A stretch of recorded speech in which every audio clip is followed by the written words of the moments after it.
Amigos, en esta ocasión vamos a comentar la obra Introducción a la Filosofía de Julián Marías. Vamos a ver qué aparece en la obra al principio. Dice así: los requisitos de la Introducción a la Filosofía. Este libro que el lector tiene ante los ojos lleva un título genérico, Introducción a la Filosofía. Pertenece pues a un género literario cultivado con cierta insistencia desde hace algo más de una centuria. Sin embargo, este libro difiere no poco en su estructura y en su contenido de las obras que con la misma denominación se han publicado, y la razón de esa diferencia no es mero deseo de originalidad o de mejoramiento, sino una idea distinta de la filosofía, y más aún el sentido mismo que tiene hablar de una introducción a ella. Ahí está claro, ahí está explicando prácticamente la visión diferente que tiene el libro. Las formas en que esto se ha realizado pueden reducirse a tres tipos, a veces a la combinación de dos de ellos.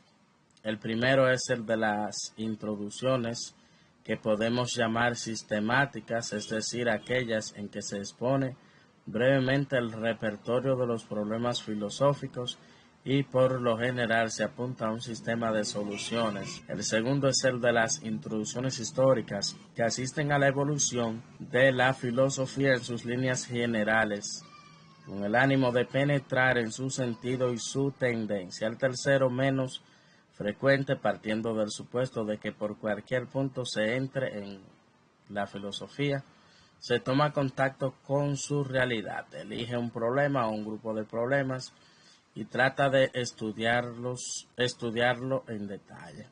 La elección no es diferente, pero se supone que al menos en principio cualquiera es válido y utilizable, a condición de que sea un auténtico problema filosófico.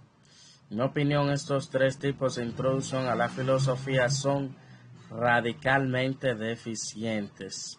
O sea, el autor cree que los tres tipos mencionados anteriormente no responden totalmente a una introducción a la filosofía. Y aquí el objetivo del libro. Ahí se pudiera estudiar la filosofía desde el punto de vista de la historia, pero también sistemático, describiendo los principales problemas filosóficos y así. Para él esto no aporta tanto según lo que él entiende. Entonces, no quiere decir esto que con ellos no pueda el lector introducirse en la filosofía, pero esto puede hacerse también de otras muchas maneras, con la lectura de un clásico, con la indagación a fondo de una cuestión científica, con la simple reflexión personal. El hecho de que puedan servir para el fin que se proponen no basta, por lo tanto, para justificarlos como formas literarias concretas que respondan íntegra y eficazmente a su título habitual: Introducción a la Filosofía. Será menester tomar en serio esta expresión y su análisis nos revelará la esencial deficiencia de los tipos mencionados, a la vez que nos mostrará el carácter concreto que ha de tener una obra que merezca en rigor llamarse así.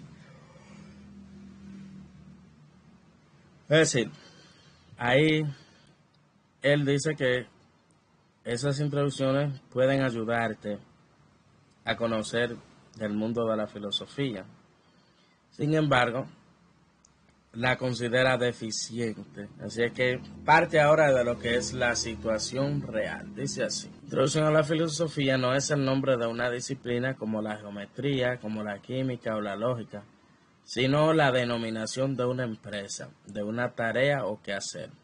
Por esta razón, ni siquiera a primera vista aparece como un conjunto de proposiciones objetivas con pretensión de validez, sino que desde luego se presenta como un hacer humano, como un drama con personajes y acción, en lugar de pensar, por tanto, en un dominio de objetos, un método o vía de acceso a ellos y un repertorio de verdades enunciadas acerca de esa objetividad.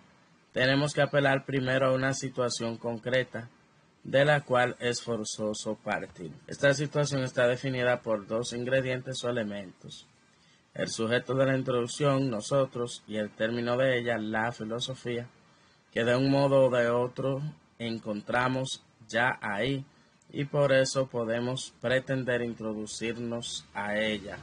Bien, como les decía, entonces todos los libros de introducción a filosofía lo que pretenden es dar una introducción sobre ella. Entonces el autor sigue diciendo: ahora bien, la primera consecuencia del reconocimiento obvio por lo demás de que hay que partir de esa situación es que la introducción a la filosofía no puede ser intemporal, sino histórica, porque son históricos los dos términos que intervienen en ella: la intemporalidad de la ciencia y en general de las verdades es cualquier cosa menos evidente, y en su momento tendremos que plantearnos esta cuestión.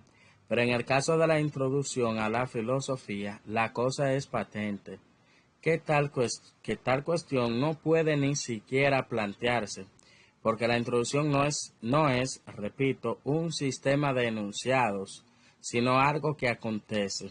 ¿Se entiende ahora? Un efectivo introducirse, es decir, introducirme yo aquí y ahora en algo que de algún modo encuentro en mi circunstancia. Por consiguiente, no cabe una introducción a la filosofía en abstracto y sin más.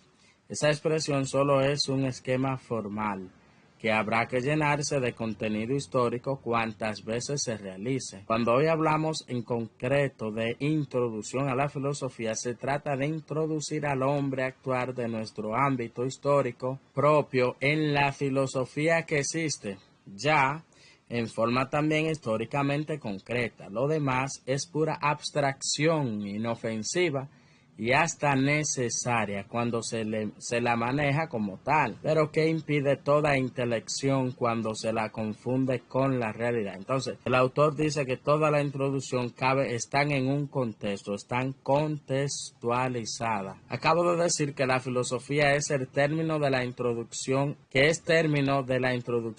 existe ya. Término de la introducción existe ya. Con esto no se prejuzga naturalmente si se introducirá en la filosofía ya existente o en una nueva. Esto solo puede decirlo el ingreso efectivo en la filosofía, el movimiento mismo del filosofar, una vez puesto en marcha. Se requiere decir que la situación inicial no puede ser adánica. El que Leo escribe un libro llamado Introducción a la Filosofía no va a descubrirla ni a inventarla. O sea, no va a inventar filosofía, sino que parte ya de lo que hay. Sino que parte como de un supuesto de que hay algo llamado filosofía. Ahí lo que le decía. Solo así tiene sentido hablar de una introducción. Nada más lejano a una introducción a la filosofía que la actividad de Tales de Mileto, si fue él efectivamente el que alumbró la filosofía en el mundo occidental.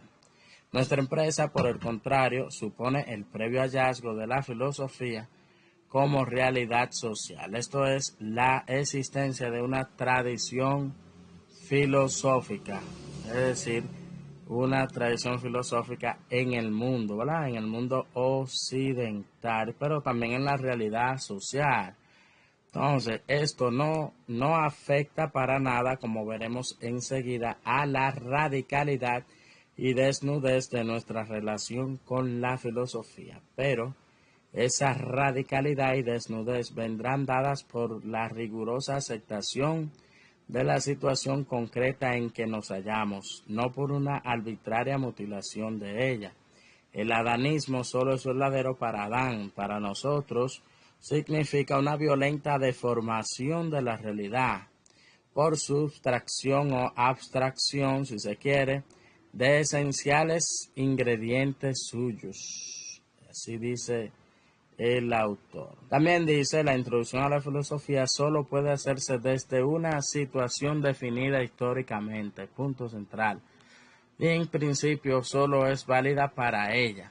El valor de introducción, no hablo naturalmente de los demás, que pueda conservar para otras épocas, es problemático, y solo podría decidirlo una delicada indagación acerca de la hermenéutica y la historicidad de la filosofía. Lo que es claro es que ese posible valor solo tendrá en caso afirmativo mediante una referencia a la situación originaria y por tanto en función de ella y el desconocimiento de esta esencial vinculación histórica que finge la posibilidad de una introducción subespecie de Terni. Afecta la plenitud de la función introductoria, incluso para la propia época en que se hace, y desde luego compromete radicalmente su eventual pervivencia. La historia se venga por la sencilla fuerza de las cosas de todos los intentos de eludirla. Y así terminamos entonces con la primera parte de la introducción. Más adelante le hablaremos de la justificación de la filosofía. Aquí entonces ya hay un punto clave en la que el autor dice que para introducirse a la filosofía es necesario el contexto histórico. Es decir, ninguna introducción se da fuera de un contexto, sino que debe incluir ese contexto histórico importante para entender la filosofía.